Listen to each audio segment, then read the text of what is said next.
situasi yang dibuat oleh kedua tim yang perang. Di lain sisi, Lufre Halcyon berhasil mendapatkan poin eliminasi tambahannya. 5 tim tersisa 11 orang doang yang masih hidup. Kita lihat masih ada Boss. Coba ada pelontar. Duar. Terima kasih Ravalda, dan game pertama sudah dimulai di mana pesawat bergerak dari arah shipyard menuju ke factory. Udah ada 4 tim yang bakal langsung turun secara bersamaan, di mana Boom bakal turun di shipyard yang udah nggak ditempatin oleh RRQ. Ini pembacaan yang menurut gue cukup baik, sementara XCN bakal tetap pulang ke rumahnya dan Boss Esport bakal coba bergerak ke Katulisiwa terlebih dahulu sebelum mungkin bergerak ke observatory. Yes, tapi dari seluruh tim yang ada di sini, gue mau notice Star 8 apakah mereka masih mau turun di Sentosa seperti biasa. Yap. Dan kalau kita lihat udah ada dia. Udah ada di arah Sentosa, tapi nggak semudah itu Ferguso. Udah ada satu tim yang sekiranya bakal menghambat pergerakan mereka sebelum bisa langsung masuk ke daerah Sentosa. Ini game pertama, jadi kalau misalkan buat Star 8 turun di Sentosa terus mungkin gak jadi masalah. Tapi kita lihat daerah Peak nampaknya udah ada perang kali di Dranix. Vendetta udah ketemu dengan tim dari Lufre nampaknya. Udah ada open fire dari seorang Delta. Di sini udah melihat Bang yang gak memiliki senjata, sementara udah ada pergerakan dari sebelah kanan juga dari seorang Devil tentunya. Ya, tapi kalau misalnya kita lihat di bawah juga udah ada tim yang lain. Ini bisa jadi third party dan pembagiannya Dranix bisa ngenyergap Black dan juga ada Bang di sana. Ada Black dan juga Bang. Sementara dari tim Dranix sendiri harusnya mereka lebih banyak lootingan karena mereka berhasil mendapatkan 2 drop point yang cukup berbeda. Di lain sisi ada Ether Absol yang berhasil mendapatkan Dranix Everyday walaupun belum dieliminasi dan berhasil mendapatkan first blood. Di lain sisi di follow up oleh Cikio juga yang berhasil mendapatkan Absol. Masih pagi berbenturan ternyata Dranix dan juga Eternal Tennis kali ini, tapi kita bakal balik lagi ke Peak di mana Dranix Vendetta juga mau perang bersama tim Lufre di mana Devil udah beri damage dan cukup kritis dari, tapi kita masih bisa bersembunyi satu orang. Bang berhasil di knockdown ternyata oleh Devil. Ya, bakal langsung di rush begitu aja nampaknya, sementara Devil bakal coba untuk menahan pergerakan dari atas. Lufre Black udah terlihat di sana, bakal coba ditahan oleh seorang Devil, bakal melakukan medikasi terlebih dahulu, bakal bahaya banget buat Lufre mengingat mereka udah kehilangan 1 playernya. Early yang bagus banget. Kalau lihat tadi senjatanya udah yang namanya SM8 dan Devil sekali lagi berhasil memulangkan Bang ke lobby nampaknya. Iya, dan kita bakal beralih sedikit di mana Black nggak memiliki apa-apa, bakal coba untuk mundur terlebih dahulu. Medkit gak ada, sementara Eliza memiliki 2 medkit, 0 granat dan gak ada helmet sama sekali. Ini artinya kalau mereka menarik mundur, Dranix lebih memiliki resource yang cukup. Dan keputusan yang bagus banget dari tim Lufre. Karena kalau misalnya kita lihat, dari resource-nya memang kurang banget. Dan dia udah kehilangan 1 pemain, ini baru game pertama. Kalau misalkan mereka ini kayak ngorbanin game pertama, mereka harus tusun tuh banget sayang banget. Karena nggak bisa kebaca lagi, karena cuma 6 game doang. Lu tuh nggak banyak kesempatan kali ini. Nggak banyak kesempatan ya. Oke, sementara udah ada terlihat ada tembakan ke arah Tong. Karena memang kalau ngomongin Tong itu agak sedikit berbahaya kalau mau dilewatin ya. Iya memang, kadang-kadang kalau nggak temen juga sendiri bisa bikin bahaya. Iya, kadang gue juga suka latah kalau misalkan ada yang lewat situ mau temanmu musuh gue tembak juga. Iya, soalnya kita kebiasaan. Ada insting aja gitu. Benar, cuma kalau misalnya kita lihat di daerah map kali ini belum ada tim lagi berbenturan, ternyata ada 1 tim yaitu Eternal Thanos yang berdekatan dengan Minions ya. Yang berdekatan dengan Minion Esport ya. Iya, dimana Star 8 masih ada di rumahnya Sentosa. Dan kalau misalkan mereka mau lakukan rotasi ke arah Mars Electric udah ada musuh, mau ke Captain juga udah ada musuh. Oke, dan zona pertama ternyata masih belum keluar nih. Masih benar-benar saling looting aja, dan Boom Cerberus yang udah melakukan rotasinya ke daerah plantation di sini. Mereka udah benar-benar berhasil mendapatkan Shipyard dan Bullseye sendirian. Ini artinya mereka udah memiliki resource yang sangat cukup untuk fight dengan musuhnya kalau emang harus ketemu di tengah jalan. Sebenarnya kalau misalkan hal kayak gini yang gak gue suka adalah ketika itu zonanya udah semakin kecil dan timnya masih banyak banget, nanti itu malah jadi keberuntungan siapa tim yang dapat zonanya. Oke, dan kita bakal ngeliat gimana zonanya ternyata bakal berpusat di Clock Tower. Ini artinya tim dari Onyx sendiri harusnya kalau mereka stay di Clock Tower bakal diuntungkan. Kenapa? Kalau di Clock Tower sendiri memang udah ada pembaca zona. Kalau mereka stay di sana, nunggu zona berikutnya nutup, mereka bisa baca, otomatis mereka dapat zona ketiga. Kalau mereka dapat zona ketiga, chance mereka buat masuk ke top 5 itu lebih besar lagi. Apalagi zonanya ke Clock Tower. Nah, sementara kita bakal ngeliat potential fight yang ada di antara Dranix dan juga Minion Esport. Di lain sisi, ada Onyx yang secara perlahan mulai mendekat ke arah kedua tim tersebut. Dan BSC yang bakal bertemu dengan Boss. Di lain sisi juga ada Lufre dan ada Boom yang bakal sangat berdekatan maksud gue. Tapi gue rasa ini bakal nge-hold dulu sih posisinya. Mereka bakal nyiapin buildingnya dulu. Kalau misalnya kita bicara factory itu, misalkan kita dari arah Pochinok ke factory, berarti itu arahnya tuh kayak lebih ke lower ground. Oke, kita lihat sini udah ada tembakan nampaknya dari seorang Amek ke arah tim Dranix nampaknya. Jody udah bener-bener sedikit terkena hit. Bener, dan kalau misalnya masih coba di scoop aja, seorang Muharto masih memanfaatkan patahan, tapi kita lihat juga dari tim Onyx yang nggak mau mundur langsung menghajar Muharto, setengah darah udah hilang, dan Jodipan juga masih belum bisa berlindung kali ini. Itu gue sangat sedikit menyayangkan keputusan Dranix Muharto tadi ketika dia udah megang glue wall dan gak dipasang. Menurut gue sedikit kurang respect dengan musuhnya. Ketika lu udah terkena hit, alangkah baiknya lu pasang glue wall dulu gitu sebelum lu nunggu kena tembak atau apapun itulah. Bener, karena kayak satu match kita itu kayak berarti banget. Berarti banget. Dan lu bisa lihat di sini, mereka nggak milikin apa-apa. Helm nggak ada, grenade nggak ada, even medkit pun nol.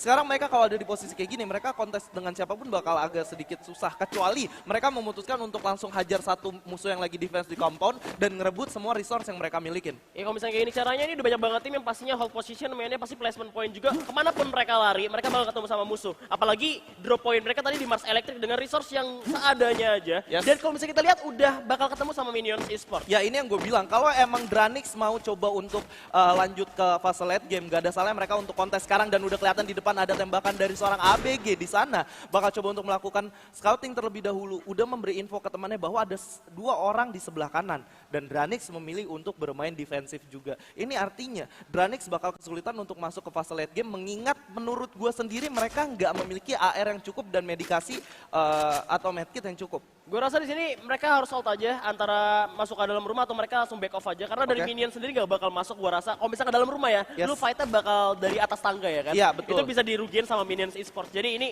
back off aja untuk Dranix, dan kemanapun mereka lari gue rasa bakal ketemu sama musuh lagi. Iya, karena mengingat dari beberapa match ke belakang, dari playoff sampai ke play-in sampai di qualifier sendiri, kemanapun bakal ketemu musuh, mengingat ada 45 yang alive, bro. Itu dia seperti yang lu bilang tadi, seperti yang lu prediksi juga. Memang tempo permainannya bakal kalem banget. Betul. Bakal kayak mungkin di zona ketiga tuh masih ada banyak banget. Iya, ya kan? dan buat Survivor gue mau ingetin bahwa custom room yang kita pakai ini nggak ada gun statnya ya, nggak ada gun skinnya. Jadi bener-bener nggak ngaruh apa-apa. Ini cuman visual aja yang kalian lihat. Tapi Ledda berhasil terknockdown oleh seorang Gary dengan XM8 ya, bakal langsung dieliminasi begitu aja.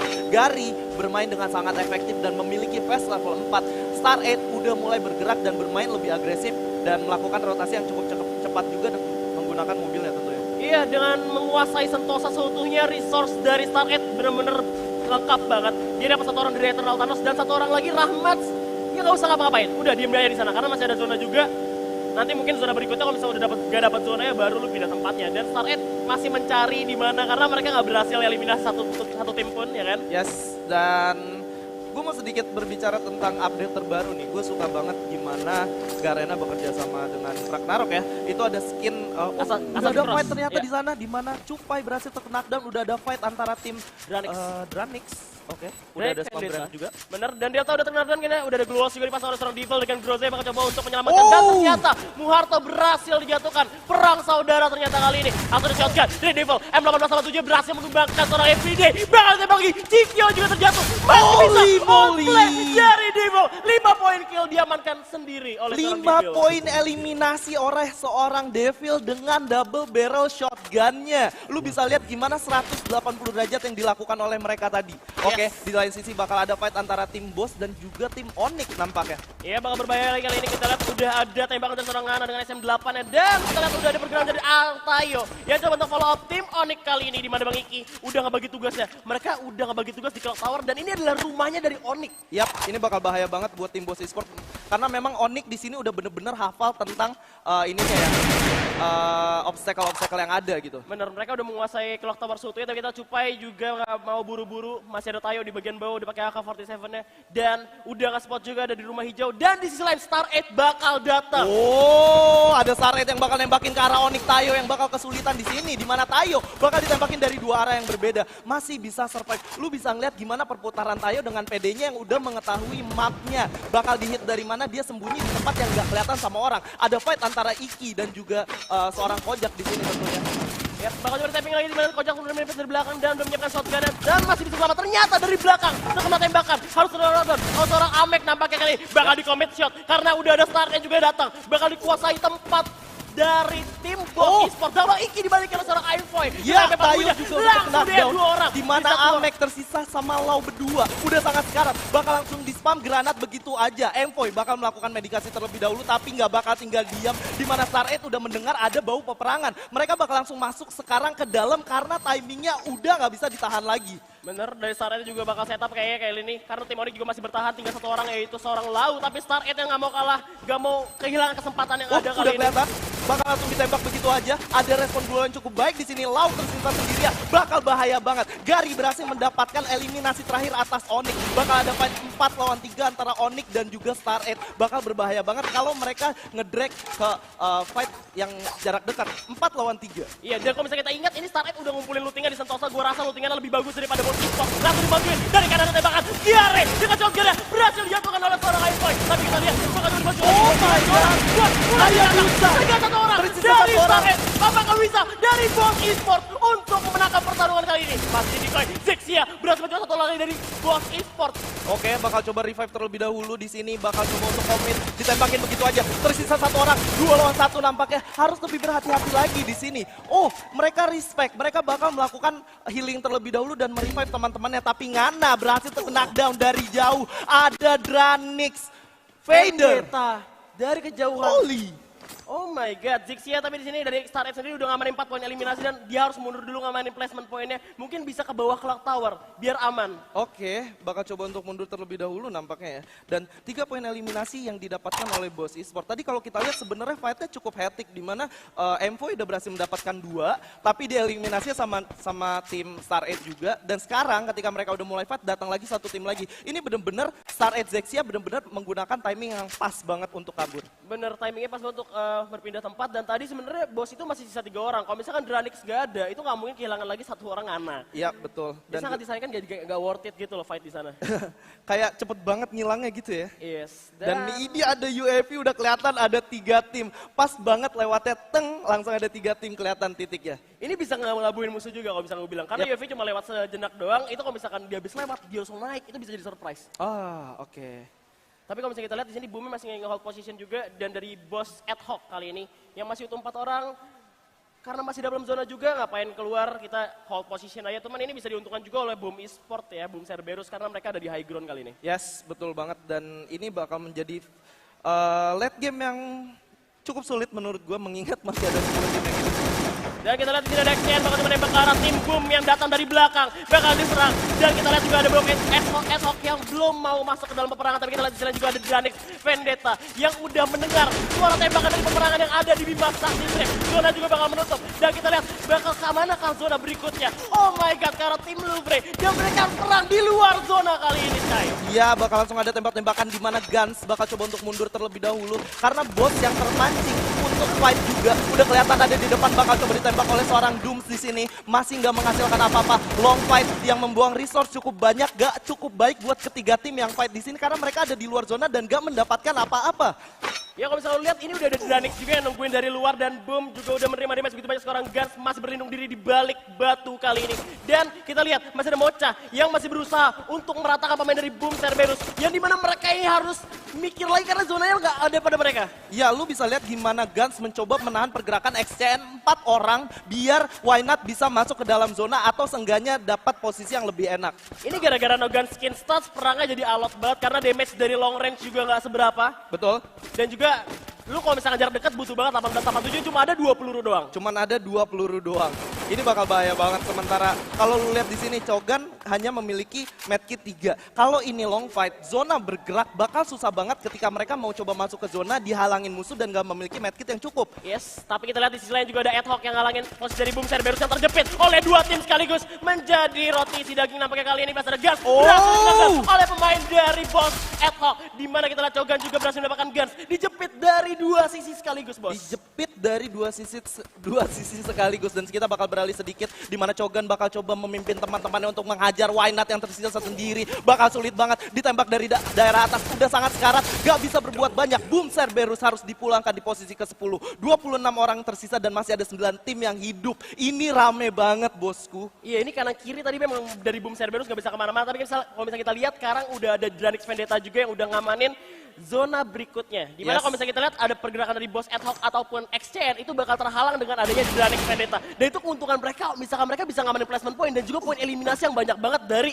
kesempatan ini. Ya, di lane sisi ada dari sebelah kanan dan kiri. Bos Adhoc udah bakal dihajar dari dua sisi yang berbeda. Asmi bakal ditembak dari depan belakang, gak bisa berbuat banyak. Langsung ditembakin, tapi Farhan udah berhasil mendapatkan gua knockdown-nya. Bakal langsung ditembakin begitu aja. 4 lawan 1, bakal sulit banget, gak bisa berbuat banyak. Walaupun menggunakan fast level 4, medkit yang tersisa hanya 3. Gak memiliki helmet sama sekali. Akan meninggalkan Asmi dan juga I'm Sky, tapi kita lihat dari sisi kanan juga ada BSC yang will join to fight kali ini. Berhasil menjepit XCN dari sisi yang lainnya. Dom, bakal dapat dihajar. Dan XCN berhasil eliminasi oleh Bos Esports Adhoc. Itu benar-benar udah disekaratin banget, tapi dia bakal mencoba berusaha melakukan healing terhadap teman-temannya. Ini bakal sulit banget, dan ya menurut gua keputusan yang kurang pas juga, karena memangnya sulit juga.